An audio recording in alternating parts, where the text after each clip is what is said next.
پڑھو, صلوات کو 40 دن پڑھ کے تو دیکھو, صلوات کو 40 دن پڑھ کے دیکھو. اور ایک تسبیح استغفار کی عشاء کی نماز کے بعد 40 دن.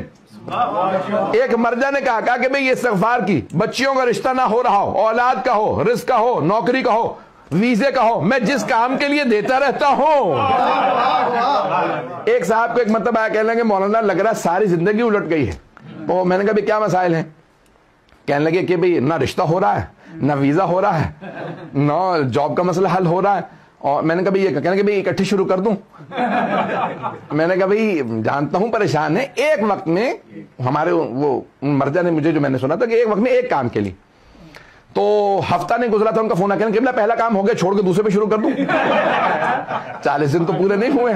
تو میں نے کہا کوئی مسئلہ نہیں ہے, دوسرے پہ شروع کر دیجئے. فوراً ان کا 10 دن 11 دن بعد فون آیا, کہ دوسرا کام بھی ہو گیا, ایسا تو نہیں کہ ریورس ہو جائے, میں اگلے پہ چلا جاؤں. میں نے کہا نہیں شروع کر دیں, تو تیسرے پہ. تو 40 دن کے اندر اندر ان کے تینوں کام ہوئے.